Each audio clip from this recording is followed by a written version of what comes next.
I'm Steve Wells. And I'm Jeffrey Feldberg. Welcome to the Sell My Business podcast. This podcast is brought to you by the Deep Wealth Experience. When it comes to your liquidity event or exit, do you know how to maximize the value of your business? You have one chance to get it right, and you better make it count. Most business owners believe that business value is determined during the liquidity event. Unfortunately, most business owners are wrong.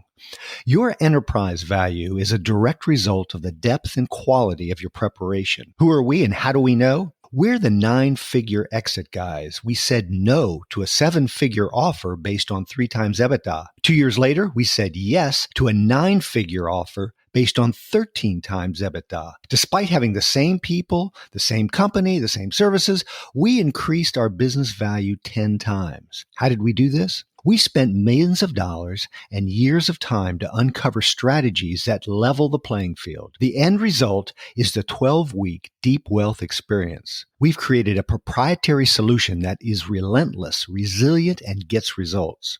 Learn how to master the art and science of a liquidity event. We've leveraged the same strategies that took us from 7 figures to 9 figures. The Deep Wealth Experience levels the playing field so you can dominate and win. Book your free call today to find out if you have what it takes for the Deep Wealth Experience. Visit www.deepwealth.com/success to book your free call. That's www.deepwealth.com/success. Welcome to episode 31 of the Sell My Business podcast. Steve and I are delighted to have a Q&A session for this week's episode. So Steve, we've been getting requests on what are some of the more common M&A deal killers. And as we all know, as business owners, we have one chance to get it right and we always want to make it count.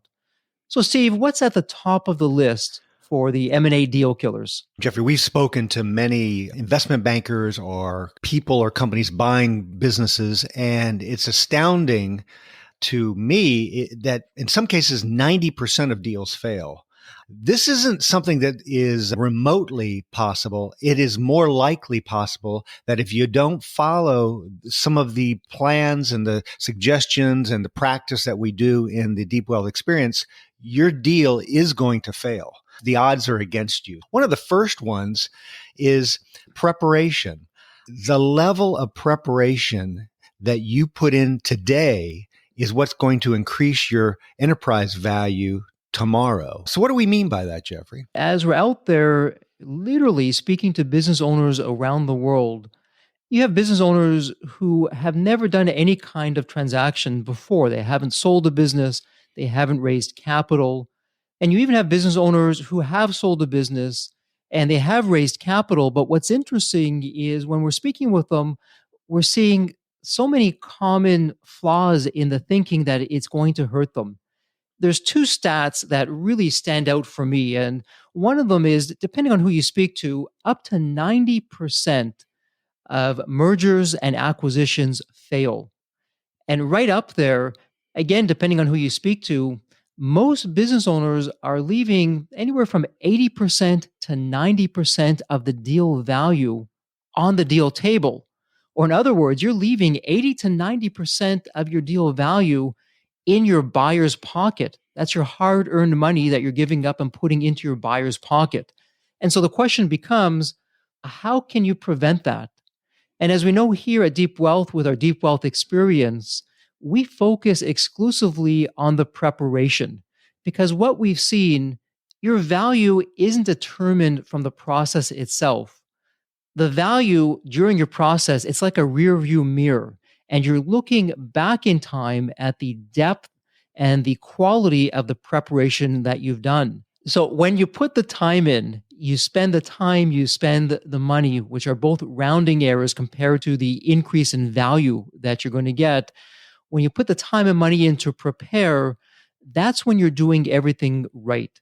Because for us, Steve, we talk a lot about this. When you're preparing, what you're essentially doing are 2 key things. The first thing is you're finding the skeletons in your closet, or what we like to call the blind spots. And you're having an opportunity to correct your blind spots, to fix those blind spots before you actually start your process. Because in the mergers and acquisitions world, you're guilty and you're never innocent. So, in other words, if you show up to your investment banker and you have all of these skeletons in the closet that you haven't fixed, in the back of your investment banker's mind is going to be the doubt and the questioning of, okay, if Mike missed these particular skeletons, what else is he missing? Yes, he fixed them, but what else don't I know? And I don't want to embarrass myself. I don't want to lose credibility with the buyers that we're dealing with because I'll deal with these buyers time and time again. Your investment banker is in business to be in business and will have a book of business with the same buyers over and over again. So they're not going to risk it. And the second thing that we like to talk about is finding those hidden Rembrandts in the attic. And Steve, why don't you talk about the hidden Rembrandts in the attic and why preparation is critical to finding what those are and broadcasting that to the world? Sometimes the Rembrandts aren't obvious, and probably they aren't obvious to you. And it takes some exercises to see those. And we work with the businesses and the business owners in the Deep Wealth Experience to find those Rembrandts because those are going to extract extreme amount of value.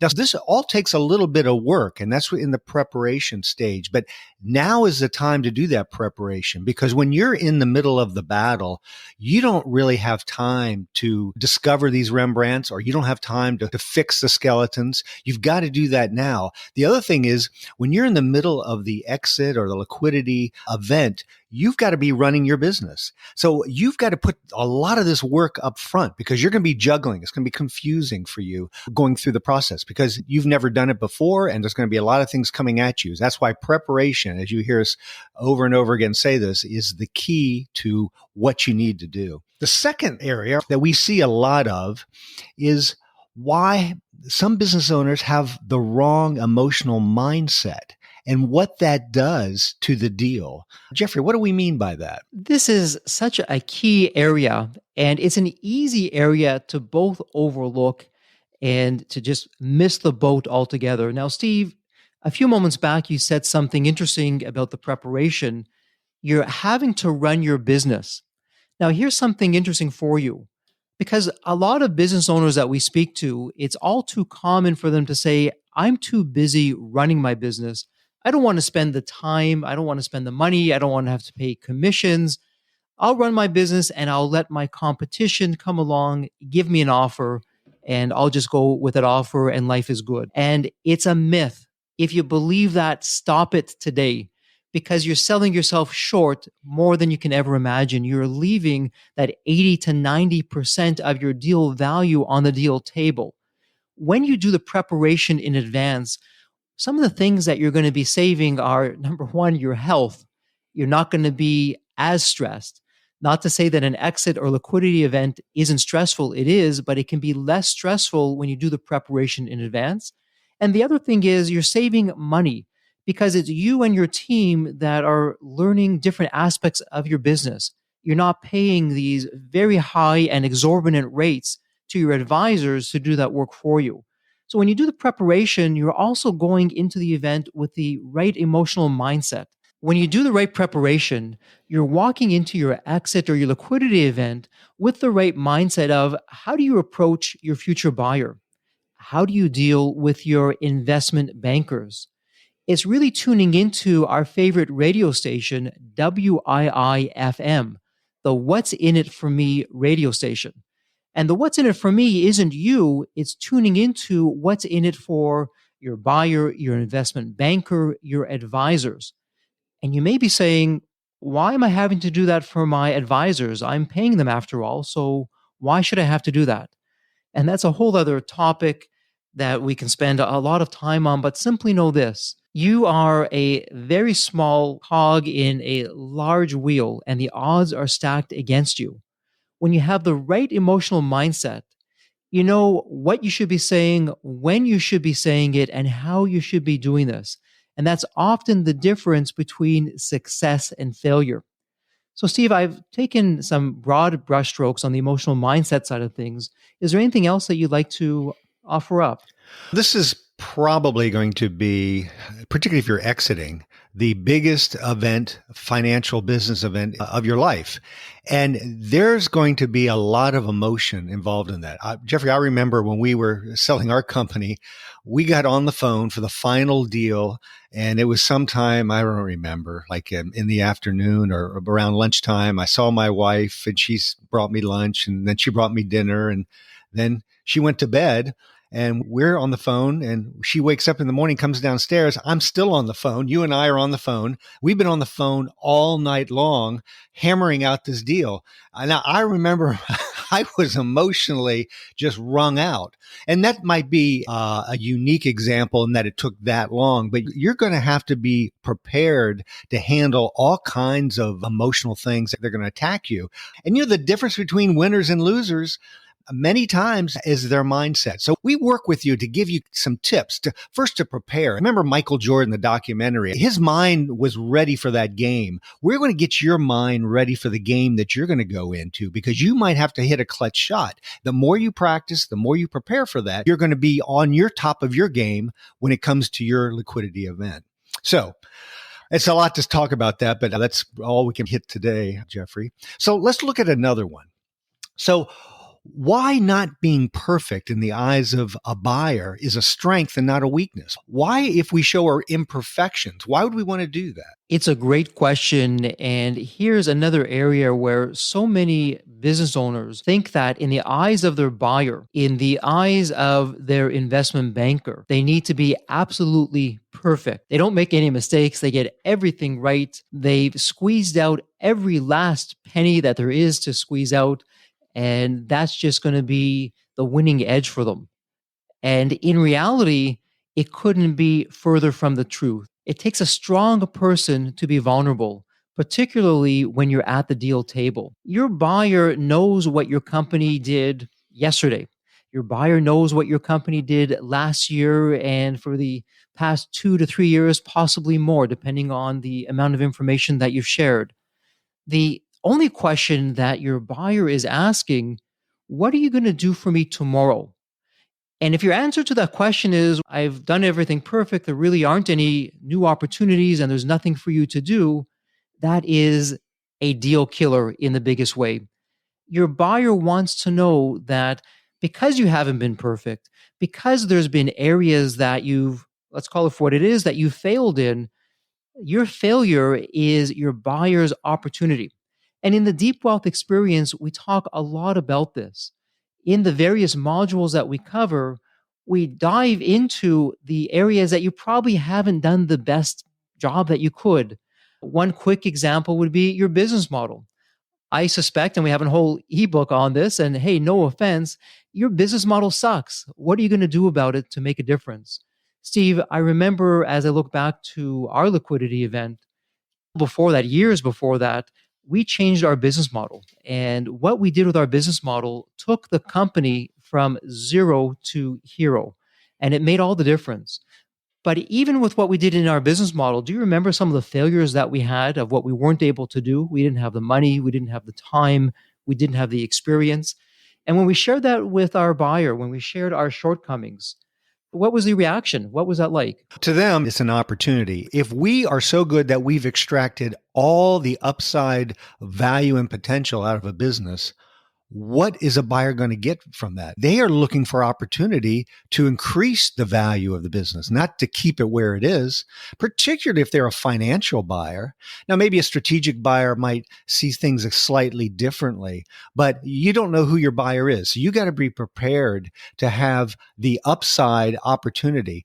And there again, we were just talking with someone on their liquidity event, and they had different people coming in to bid for their company. And remember, Jeffrey, the low was 20 and the high was like 50 million. Huge difference. Everyone's looking at the exact same numbers. So they're seeing something. They see opportunity, some of those buyers, and the other buyers did not see that opportunity. Your job is to make sure that first your audience and you know who your buyer is going to be, but you give them the opportunity that they want for their business. Okay, let's look at another M&A deal killer. Avoid at all costs missing your forecast or present a too good to be true forecast. Why, Jeffrey, is that so important? The first thing that most business owners don't realize in the mergers and acquisitions world, it's a zero sum game. And look, perhaps it shouldn't be. We don't invent the rules, we're just sharing what they are. And every mistake that you make benefits your buyer. Every mistake that you make is taking your hard earned money and figuratively and literally putting that into the pocket of your buyer. Your buyer is going to do things to have you make mistakes. They're going to test you. They're going to challenge you. They're going to want to see if you take the bait.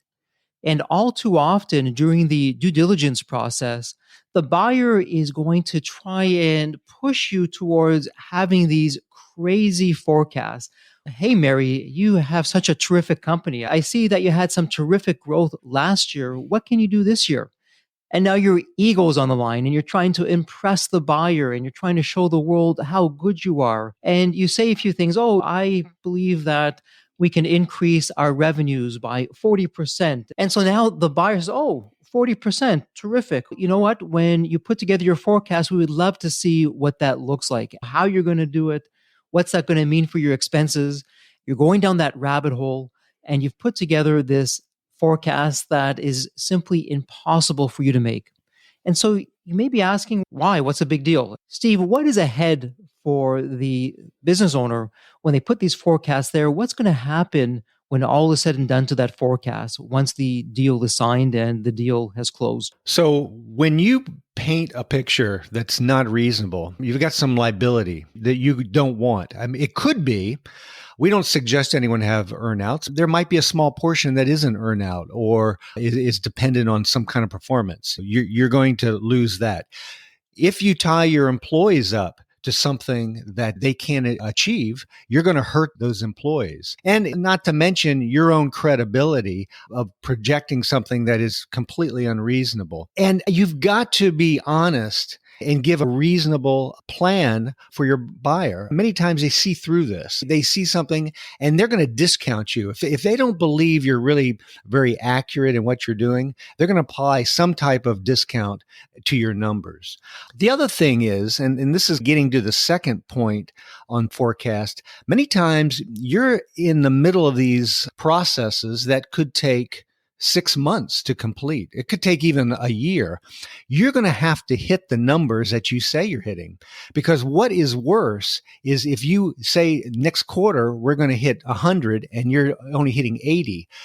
Now you've cast doubt on your entire business model and your whole plan. They're going to apply a severe discount on what they're willing to pay for your business. So you've got to hit your numbers, and they've got to be accurate numbers. So you may ask, how am I going to do this when I'm in the middle of this process and I'm trying to sell my company? At the same time, I'm trying to run my company. That's a good question because it's going to be difficult.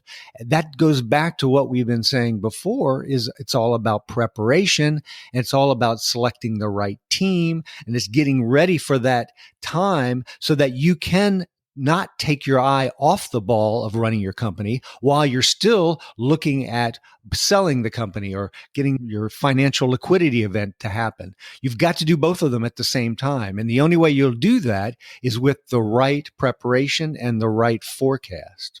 Steve, you brought up an interesting point. And while the liquidity event is taking place, you're still running your business. You will have given forecasts and they're going to be watching carefully. Your future buyers will be watching carefully. Are you doing what you said you're going to do? In the world of mergers and acquisitions, the currency isn't money. Believe it or not, the currency isn't money, it's trust.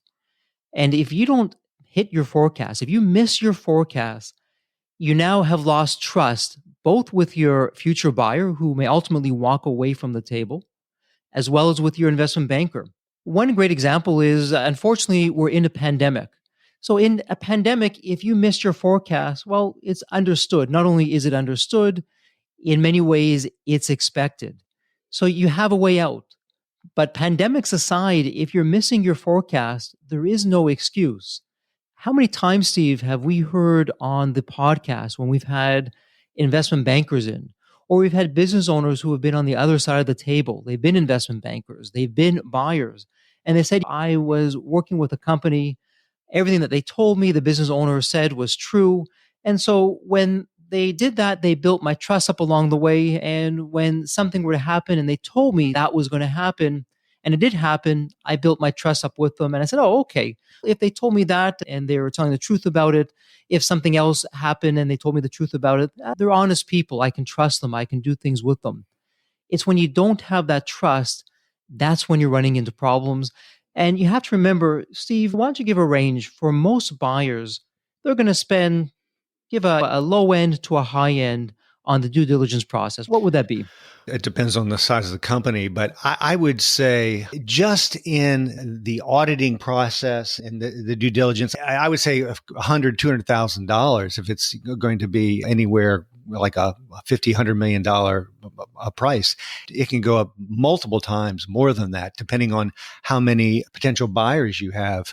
In our case, we had an auction, and what did we start off with, Jeffrey? I think we had about 80 people probably signing LOIs or more than that. It was at least 80. I want to put it up to over the 100 mark, 110, possibly 120. So when it got down to, let's say it was around the bottom 20 or so, 25, those people were spending 200,000 or 300,000 each to do due diligence on our company. So a lot of money is going into this process. They're going to be looking to get all the detail that they can and prove that they're right on making this purchase. And it's funny, you mentioned we have talked recently to so many people, the buyers and the sellers, that they got down to the end, and you'd think with all this money and with all these numbers, it would just be a cut and dry spreadsheet and you'd know who's going to buy and who's going to sell. But it always seems it gets down to the emotional part. The buyer feels something about the owner that they trust and they then commit. The seller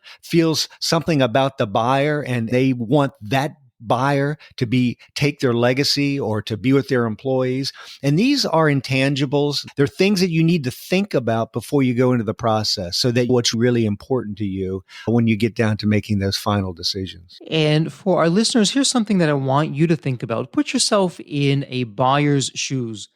You're taking $250,000 of your hard-earned money and you're going to put that into the diligence process.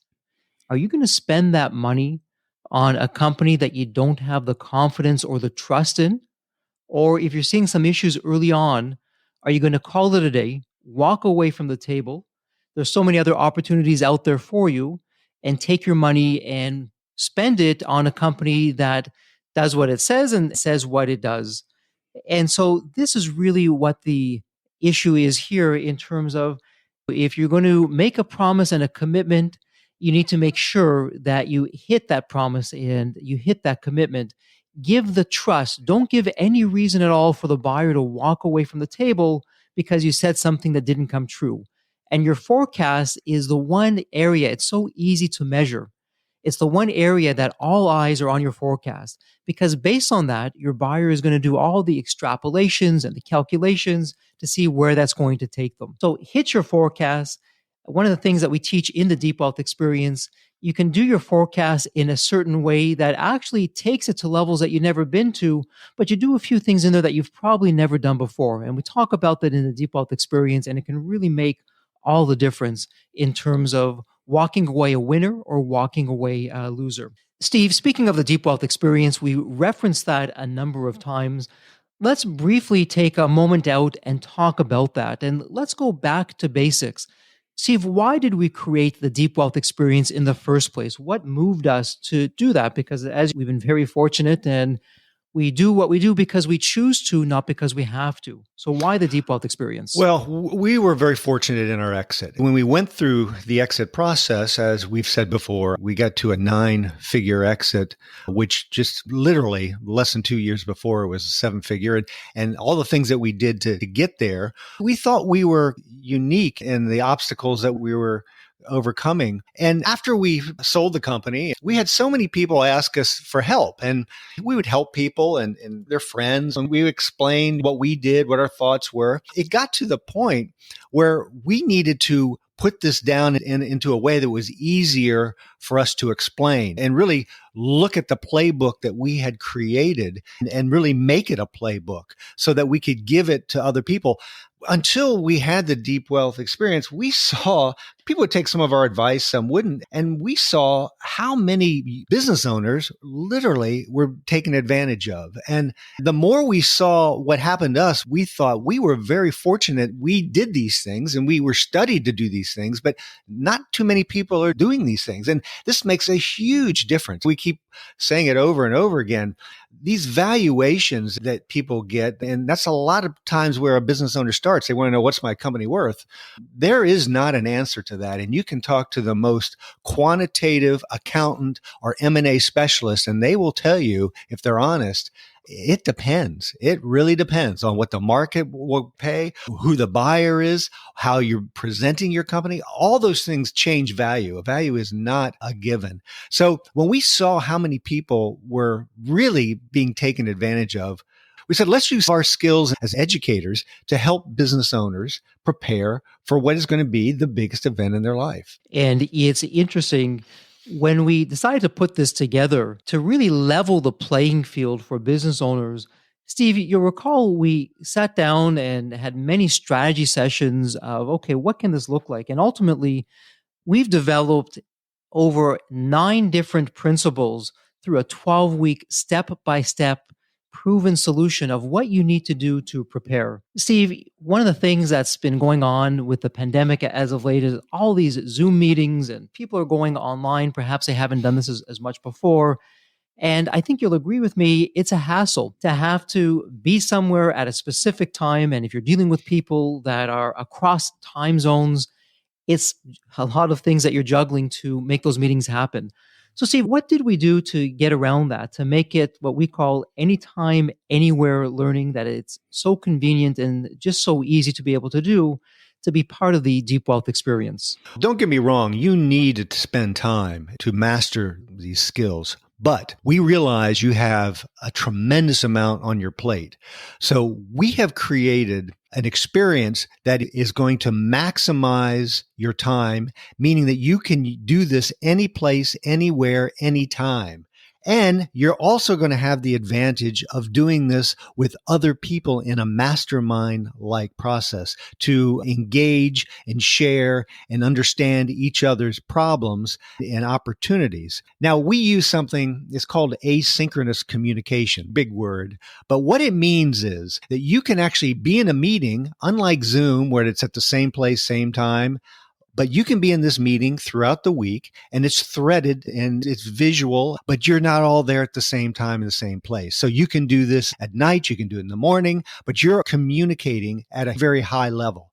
And because of our background being in this, and we have seen outcome studies done, and we had outcome studies done in our previous business, where this type of learning engages you to actually higher levels than even in-person learning. So the benefit is not only do you save time and is very flexible, you're going to be given a methodology and a system that is going to allow you to learn these principles and skills at a very quick pace, and you're going to retain them. And one of the nice things that we did, and again, having been so fortunate in our e-learning company to work with professionals from around the world who were going through online learning, that was our sandbox where we saw what worked, we saw what didn't work, and we put together this online formula, this online learning formula that really made the difference.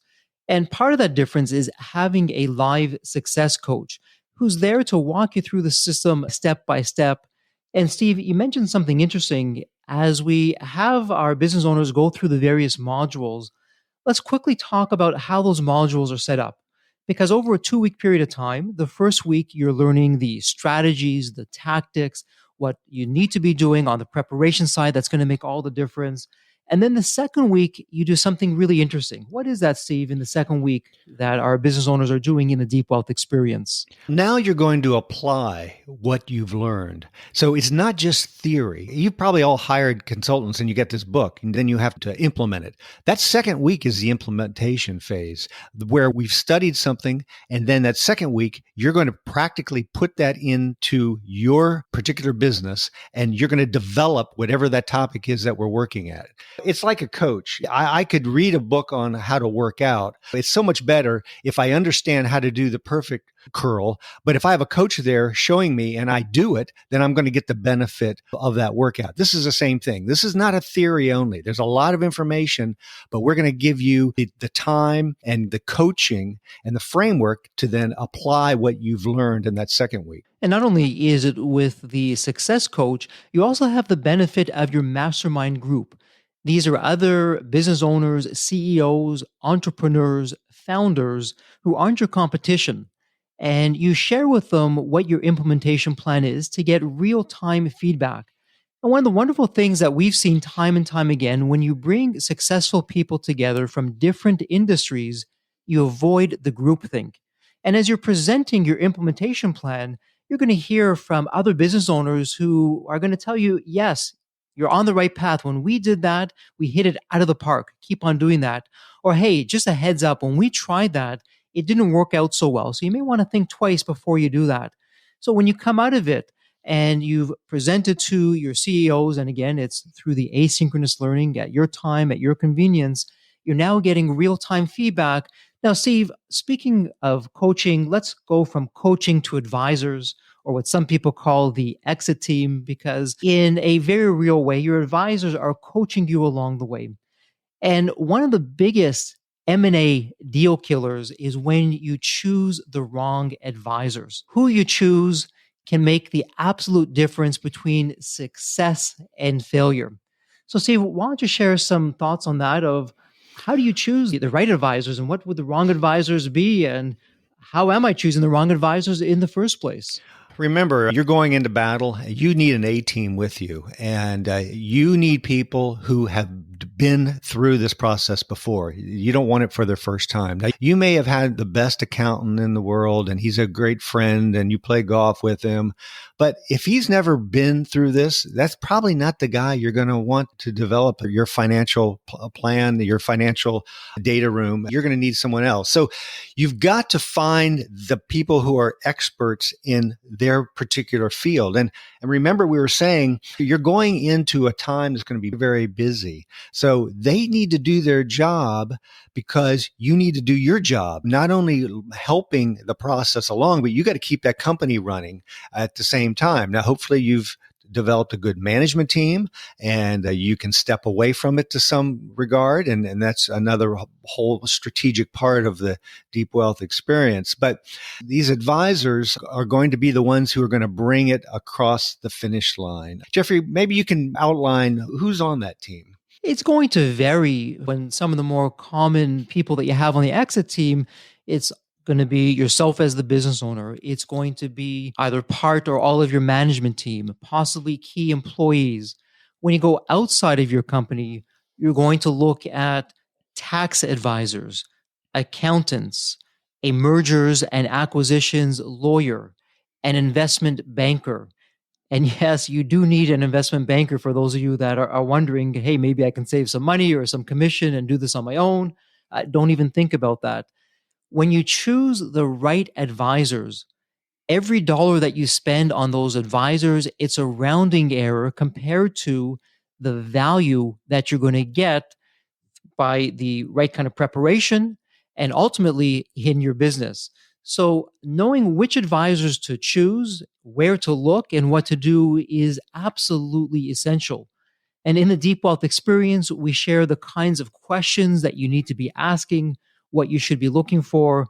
And Steve, it never ceases to amaze me. We speak with investment bankers and they tell us these horror stories of how this business owner had a wonderful business, but was personal friends with the lawyer, or maybe the lawyer for the business was a family member and elected to have that family member or that friend be the lawyer for the transaction. And it was just a disaster after disaster. And long story short, the opportunity was lost. So when it comes to choosing your advisors, make sure that you want to do it quickly. But two other people on the exit team that often get overlooked, one would be your clients. We talk a lot about that in the Deep Wealth experience of which clients to choose and how you can work with them to be prepared. And then one position, and this is new for a lot of people, it's something at Deep Wealth that we're big proponents of. And in many ways, the Deep Wealth experience is this position. and that is a chief exit advisor. Steve, what the heck is a chief exit advisor? What does this person do? This is a term that you probably won't hear anyone say. They'll say, oh, you have your lawyer, you have your investment banker. The people who have used the chief exit advisor as a role probably didn't even call them that. But what that is, someone who has no bias, someone whose only concern is your best interest. And you would say, aren't everyone on my team? Don't they all have that? No, there's biases. Even your investment banker, even though that person is going to bring you the buyer, that buyer may have multiple deals with that investment banker. So not that they're going to be blatantly dishonest or not forthright, but they're biased because they're going to be dealing with these buyers, potentially many deals, and you're just a one-shot deal. Well, you say, how am I going to know who this is? Who's going to help me get through this process? That's the chief exit advisor. That person may not even ever be in the room with all your other people. That person, though, is someone that can stand back and look at what's going on in the situation and just give you honest advice or perspective on the situation. Obviously, this person needs some experience. They need to have been down this path to be the best advisor for you, but it can be invaluable. And we've talked to people who have used this position very effectively, and they don't feel they would have gotten the deal that they got without having that person. And another thing with a chief exit advisor, the chief exit advisor is someone who looks at the big picture. Oftentimes, your exit team, your advisors, they are so focused on their specific area that it's very easy to miss something in the big picture. So, from a holistic side of things, your chief exit advisor sees what's going on and is there to give you the right advice. And the fact is, you don't do this every day. So, you don't know what you don't know, but your chief exit advisor does. And what Steve was saying, which is interesting, is your chief exit advisor, the only agenda and the loyalty is to you and you alone. They're not having to answer to anybody else. They don't have a book of business with anybody else. They're with you, they're for you, they're supporting you, they are there for you in every possible way to help keep things moving forward. So the wrong advisors, the right advisors makes all the difference in the world. It's one of the top M&A deal killers. This is our last topic on the M&A deal killers, is your ability to choose wisely. Because as we often say, you only have one chance and you better make it right when it comes to your exit or liquidity event. We can't get into the details here, but when we talk with you and the Deep Wealth Experience, we'll give you some tips on how to compensate this team, because that's really critical. And some of the compensation models that we'll talk about that you can use will really incentivize them to bring you more success and also to keep some biases away from infecting your deal. That is a whole nother topic, and it requires more time and strategy to talk about. Absolutely. And thank you for bringing that up, Steve. It's a critical part, again, something that's often overlooked and something that we spend a lot of time on in the Deep Wealth Experience, just prepping you for that. Steve, let's do a wrap up. Why don't we go through the top 5 M&A deal killers? And we started with the first one, which is the level of preparation you do today increases your enterprise value tomorrow. Coming in at number 2, why the wrong emotional mindset is one of the top M&A deal killers. Number 3, here we talked about why not being perfect in the eyes of your buyer is a strength and not a weakness. From there, we went to number 4, which was avoid at all costs missing your forecast or presenting a too good to be true forecast. And finally, number 5, we rounded it out with why you welcome M&A deal killers into your life when you choose the wrong advisors. So there you have it. Those are the top 5 M&A deal killers. We want to thank you so much for taking time out of your day to be with us and to hear about what you can do to change your life, lock in your financial freedom, your financial independence. When you do the right level of preparation and you get things right on either your exit or liquidity event. Thank you. We're grateful for both your time and your continued support.